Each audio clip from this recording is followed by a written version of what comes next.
Bismillahirrahmanirrahim. Assalamualaikum warahmatullahi wabarakatuh. Alhamdulillah, hari ini kita belajar kimia kembali. Untuk hari ini kita belajar kimia tidak seperti minggu sebelumnya, itu kita belajar teori. Hari ini kita akan belajar kimia dengan melakukan praktikum di laboratorium virtual kimia. Caranya, silakan Anda buka laboratorium virtual kimia di Google Classroom-nya. Setelah itu klik homepage laboratorium. Di situ ada http://pilab.belajar.kemendikbud. Diklik 2 kali.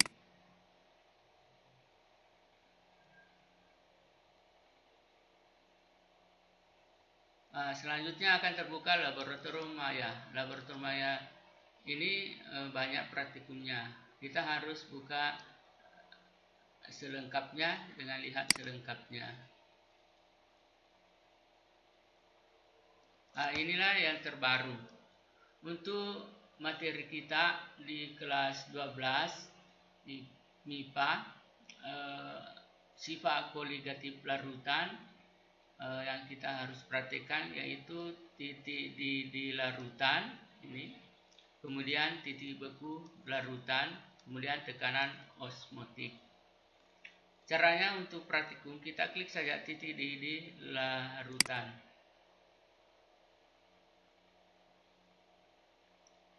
Di sini akan muncul tampilan titik di larutan. Untuk pelajaran SMA, kemudian ada teorinya. Selanjutnya kita klik lakukan percobaan sekarang.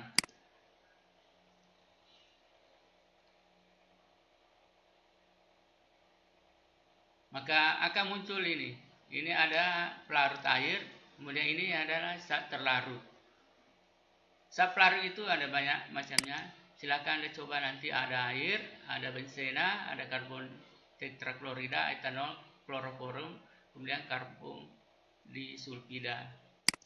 Kemudian ada rumus kimianya nanti setiap kita klik. Kalau air H2O, kemudian ada titik didihnya 0,2, kemudian titik didih cairan 100. Masanya ini ada. Bisa ditambah dikurang ini dengan klik ini. Setelah zat pelarutnya misalnya glikol, rumusnya ini, kemudian tetap molekul relatifnya, kemudian masanya. Untuk praktikum kita bakar nanti dan kita akan melihat titik didihnya. Sebelumnya yang kita harus memilih antara Celsius dan Fahrenheit suhunya. Untuk yang umum saja kita pilih Celsius. Kemudian sudah kita pilih air misalnya pelarutnya, kemudian glikol zat terlarutnya. Setelah itu kita bakar, maka akan muncul titik didihnya berapa.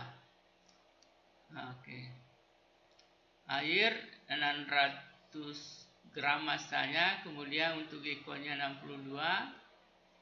Kita bakar, ini akan muncul suhu yang pembakaran 100,86. Selanjutnya bisa kita pilih lagi, misalnya pelarut benzena, kemudian yang terlarut naftalena dengan 40 gram misalnya, kemudian pelarut air dengan gram massa kita bisa pilih 500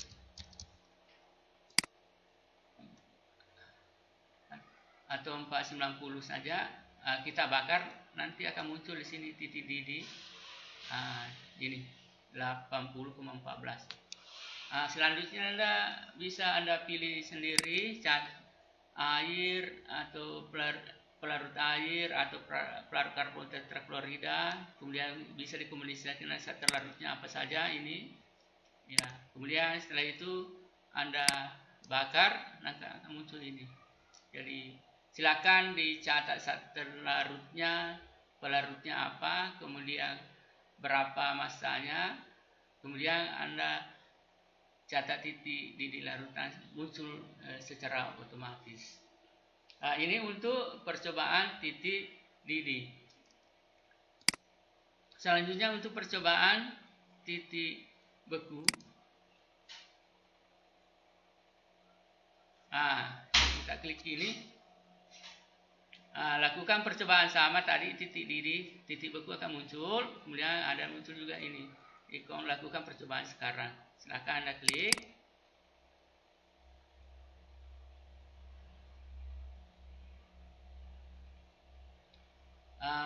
Ini akan muncul lagi saat pelarut, ada saat terlarut.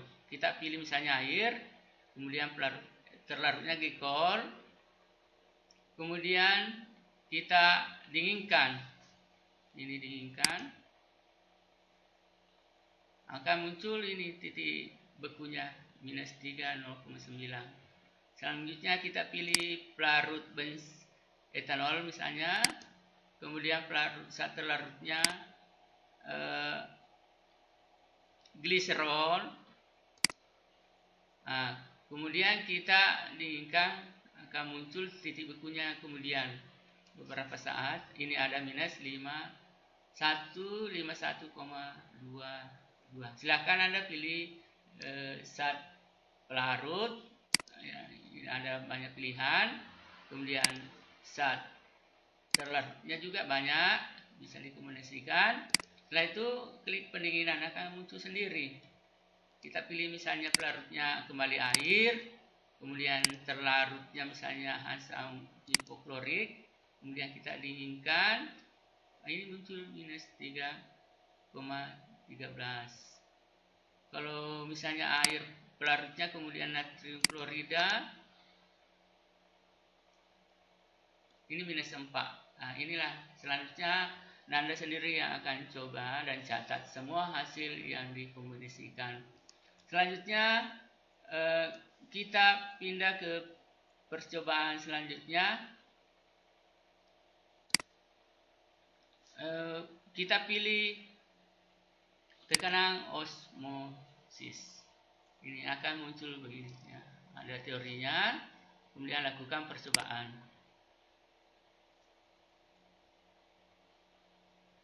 Saat terlarutnya natrium, kemudian kita ubah masanya misalnya 3 gram, kemudian volumenya 500, suhu 27, maka akan muncul tekanan osmosisnya begini.